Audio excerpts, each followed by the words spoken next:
America has one of the highest obesity rates in the world. Could paying more attention to the biochemical factors at play help to ease this situation?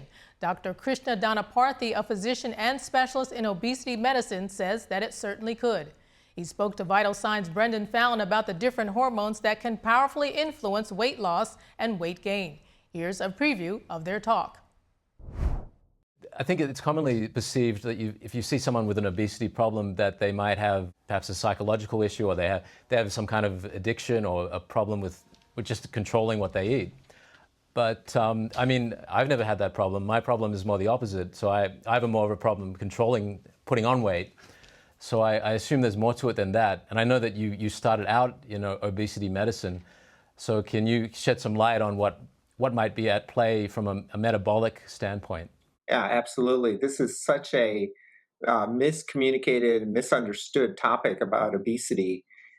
Simply the idea that if someone is to lose weight, they just need to eat less and exercise more. And I wish that was the case. And that is a mathematical equation. Eat less energy, and exercise more, expend more energy. But the body does not, and the cells of our body do not work on mathematics. They work on chemistry. So biochemistry is much more important, and weight gain and weight loss is 100% biochemical, and all the hormones that are attached to that processes. And so that old saying, eat less and exercise more, just does not work. One obvious trend that we can see in society is that people tend to put on weight as they get older. Is that a sign, or does that give us a hint, a clue as to what might be happening metabolically or on a cellular level that leads to weight gain? So Brendon, the hormones when we're at different stages of life change. When we're born, when we're a toddler, when we're a young adult, middle age, and so on, as we get older, the hormone status in many, many different ways changes from each decade. And that's why when you look at someone who's in their early teens, very slender, able to put on muscle, less likely to put on body fat, and so on. But that changes as we get into our 30s, 40s, and 50s, where it becomes easier to gain weight, especially body fat, I should say, and then more difficult to lose it. So hormones have a very big influence on how and what kind of weight we're talking about. And so weight really should be measured in two major forms, muscle weight and body fat weight, but we are also made out of water and bone. And so those are the four components. So yes, it does change with age. And the metabolism also changes as a direct result of the change in hormone status. When you mention hormones, what comes to mind first is like women suffer a loss of estrogen with menopause, and men's testosterone levels also tend to decline as well as they get older. Are these specific hormones factors in weight gain? Yeah, so very good question. And you seem to have some insight about all of this. But hormones do have a hierarchy. There are certain hormones that will trump over some other hormones. At the top of the list, I'd have to say, the best hormone to have is growth hormone. It's at the top of the pyramid.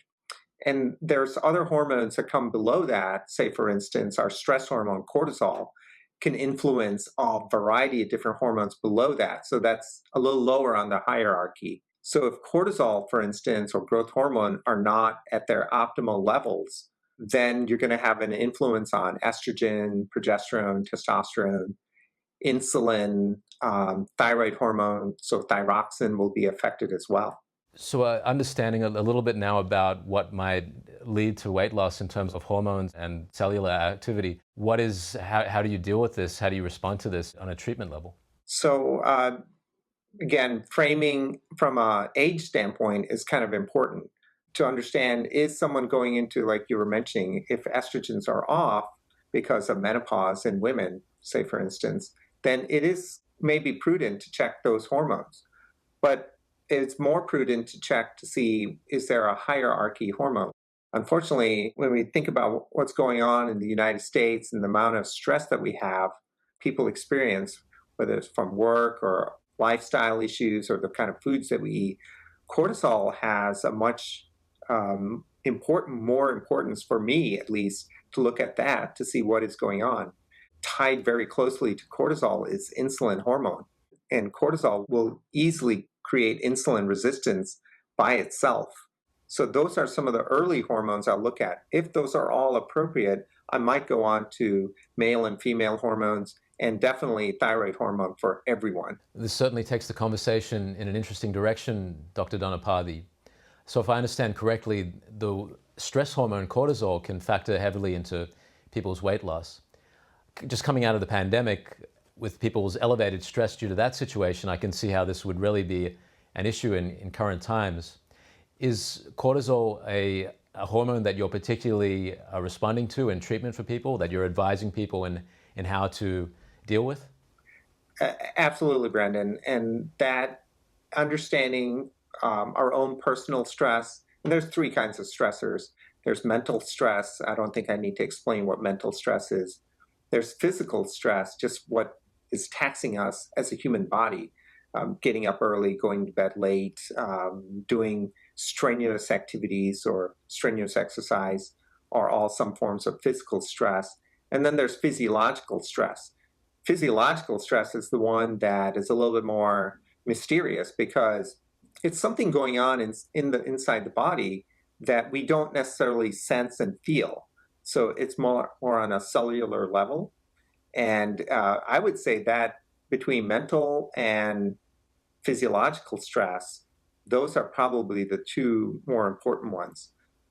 And then even when we talk about the effect of cortisol, but there's also, and I know we were just talking a little bit about hormones. I was only even just talking about endogenous hormones. What does the human body make? I mean, it still begs the question, what are the exogenous or environmental hormones that are found, whether it's from our air, water, or food? Those are just as important. They're kind of like what you may have heard of as the forever hormones. Some of those can have very obesogenic influence on the human body and human cells as well. To see that full interview and others on how to optimize health, go to ept.ms/vitalsigns.